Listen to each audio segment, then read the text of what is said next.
Hey ho, sahabat Meta Voice, kembali lagi dengan kita di sini di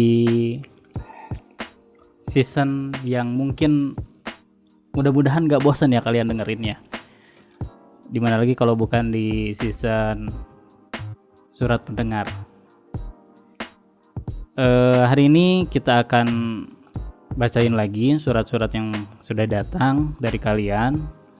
Ada beberapa, dan setelah gue baca email ternyata ada lagi nih pengirim yang kemarin ngirim lagi ya.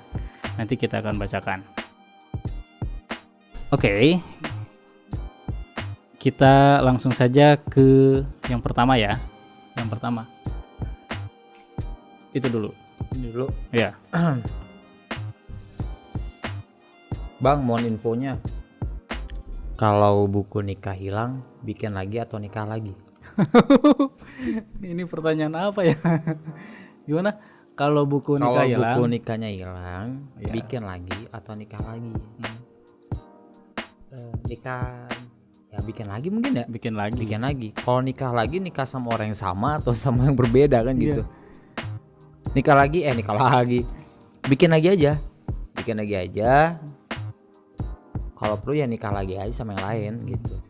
Tergantung dulu kehilangannya, bro. Jadi Ya, gini, buku kalau nikahnya hilang sama pasangannya enggak gitu kan? Kalau sama pasangannya iya. Kalau sama pasangannya berarti kamu harus bikin lagi yang baru. Bikin lagi yang baru dengan menikah lagi dengan yang baru kan gitu.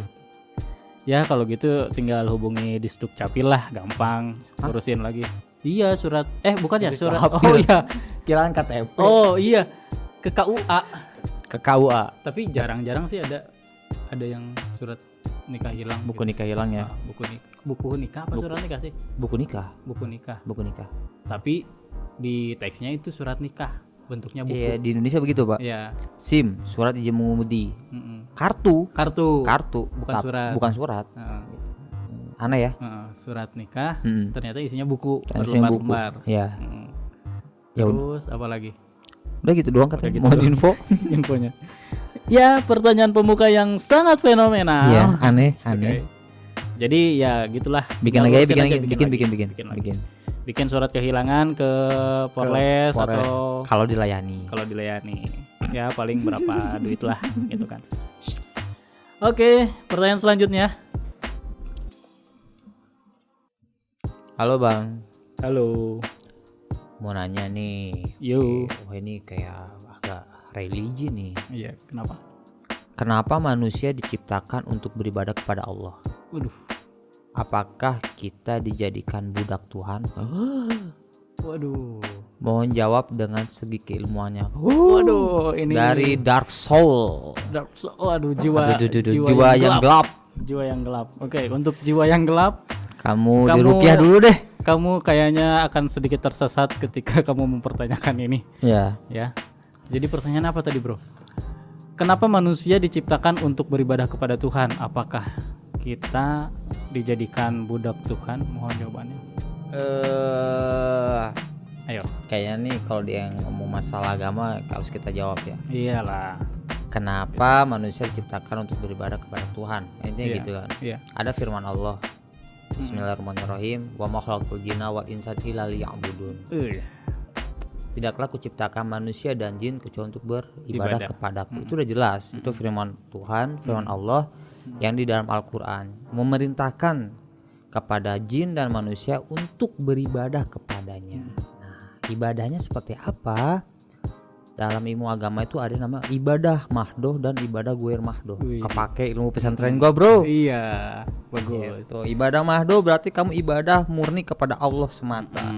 Berarti ketauhidan yaitu sholat seperti itu ya. Puasa, Rukun Islam. ya rukun Ya, Islam. rukun Islam. Nah, kalau gue ramadoh itu ibadahnya lu kepada sesama manusia. Contoh, Berbuat baik. berbuat baik, zakat juga termasuk kepada manusia. Gitu. Dan lain-lain lah gitu. Udah biar cepat selesai. Iya. Apakah kita dijadikan budak Tuhan? Enggak lah. Ya nggak gitu sih konsepnya gitu. Karena gini, Gitu. Tuhan itu nggak akan menjadi agung juga kalau misalkan dia nggak ada yang nyembah. Betul. Jadi kalau istilahnya tadi seperti disamakan dengan budak Tuhan, ya berarti kalau misalkan dia tidak disembah berarti tidak agung gitu kan, tidak punya kuasa. Ya sebenarnya bukan, itu hanya perintah gitu kan, itu perintah.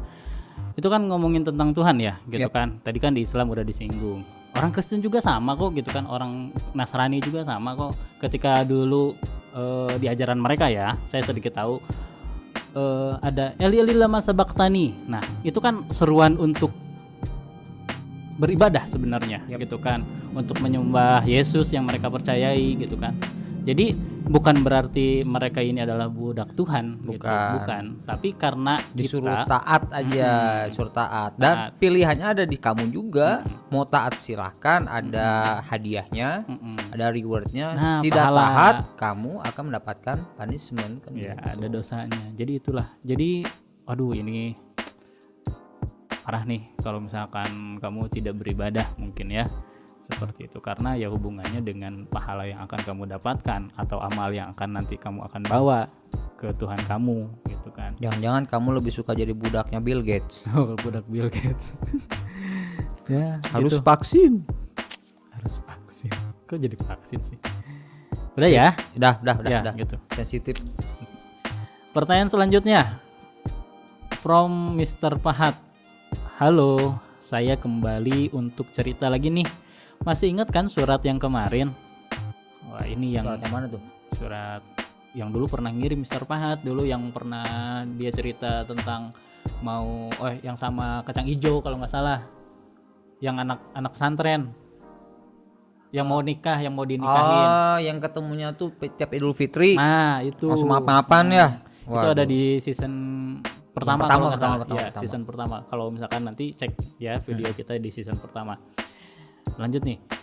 Jadi si cewek yang pesantren itu pulang kemarin dan dia ngasih kabar ke saya. Awalnya ngasih kabar baik, tapi di ending dia ngasih kabar yang kurang mengenakan. Aduh, jebakan ya. Dia udah fix mau nikah duluan. Oh, Dan dia izin ke saya buat hal itu. izin. Saya agak berat hati, tapi mau gimana lagi? Saya harus mengiyakan. Setelah dia ngasih kabar itu, saya udah nggak ngasih kabar lagi ke dia karena saya tahu, karena saya rasa saya udah tidak penting lagi buat dia. Mungkin itu aja sih. Oh iya, mau titip salam buat dia. Siapa tahu dia dengar. Oh iya, kalau misalkan gebetannya Mr. Pahat ini dengar atau nonton video ini ada pesan nih dari Mr. Pahat. Katanya, semoga kamu menemukan laki-laki yang kamu inginkan. Udah. Dan lancar sampai hari H-nya ya. Amin. From Mr. Pahat. Waduh, Mr. Pahat. Tinggal nikah Back ya, Bro. again dia. Jadi harus gimana ya? Dia mengikhlaskan lah. Ikhlas. Ikhlas. Mungkin kamu bukan jodohnya. Ya, itulah. Ya mau gimana lagi kalau misalkan dianya udah fix mau nikah ya. Ya kamu nggak bisa berbuat lebih sebenarnya gitu. Ya Tapi udah. keren loh Pak, itu apa sih? Si ceweknya minta izin dulu katanya. Minta izin. Ya mungkin dia dianggap sepuh kali. Iya, minta izin dulu. Meskipun udah tahu jawabannya nggak akan diizinin kan Iya. gitu. Tapi yang menerima dengan lapang dada lah. Iya, tapi sakit. Iya, sakit gitu iya kan. gitu. Iya. Ya begitulah. Ya gimana ya? Kayak kamu berarti untuk Mr. Pahat ya terima keadaan, terima kenyataan. Perempuan gak cuma dia. Setelah pelajaran ini kamu mungkin akan lebih banyak belajar lagi dan menemukan. Ya syukur-syukur kamu menemukan obatnya atau menemukan perempuan lain yang mungkin lebih baik atau ya bisa lah untuk menitipkan perasaan kamu dan mengurus perasaan kamu dan membalas perasaan kamu juga. Kalau ini kan ceritanya nggak berbalas banget nih. Karena memang dari awal kamu menjalin hubungan dengan si cewek itu juga sebenarnya nggak sehat. Karena apa? Kamu LDR. Nah, oh iya kemarin Kamu LDR ya. LDR. Setahun sekali baru ketemu. Itu udah quality time-nya udah jelek. Jadi ya wajar lah kalau andaikan dia diambil sama orang lain dan dinikahi sama orang lain. Untuk Pahat, Mr. Pahat, sabar ya. Sabar, yakin kamu dapat ganti yang lebih baik. Oke, memang benar sih apa kata si Cut Patkai. cinta ini penderitaannya tiada akhir, sambil mengibaskan rambutnya. Misalnya rambut, iya. Cinta selalu membawa berderita. Ya itu Mr. Pat ya. Mm-mm. Yang tabah, yang sabar, Sabar, kuat. pasti ada gantinya. Amin, amin kita doakan sama-sama. Amin. Amin. Lanjut. Oh ada, masih ada. Masih ada. Ini Oke. konyol nih. Apa? Konyol sumpah. Apa? Bang, menari di atas penderitaan orang lain itu termasuk tarian daerah mana? Tarian daerah netizen sepertinya. Soalnya anak-anak netizen atau warga netizen ini ya seperti itu tariannya. Kalau bicara tentang bahasa, ada berarti kan tekstual dan kontekstual. Nah, ini maksudnya tuh kontekstual ya. Iya. Itu bukan maksudnya itu daerah mana.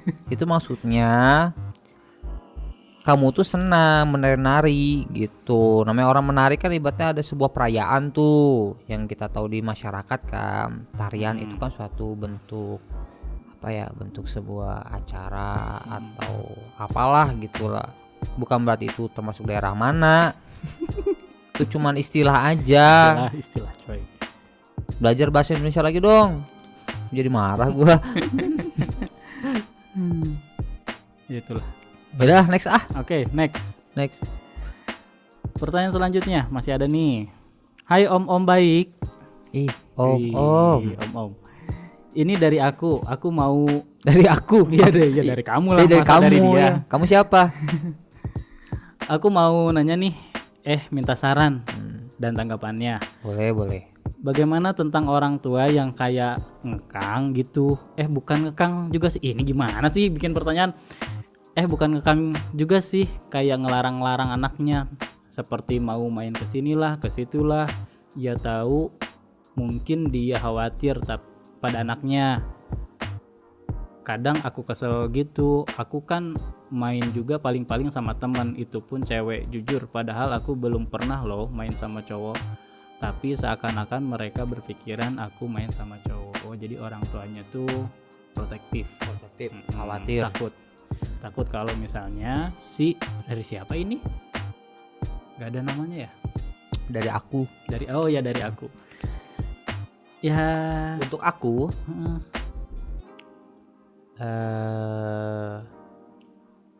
mungkin itu suatu wujud perhatian orang tuamu kepada kamu ya. Karena bagaimanapun juga kan orang tua khawatir. Kamu kan anak perempuan. Takutnya kenapa-napa di jalan atau kenapa-napa di luar sana. Itu mungkin karena saking sayangnya mungkin orang tuamu ke kamu, makanya kamu tuh selalu dikhawatirkan, selalu agak dikekang-kekang gitu ya. Takutnya kamu bertemu dengan laki-laki yang tidak bertanggung jawab gitu, dan kamu diambil orang begitu mungkin maksudnya. Jadi ketakutan lah. Tapi bisa sih sebenarnya kalau kamu komunikasi dengan orang tuamu, kasih tahu mah aku mau keluar sama si Anu.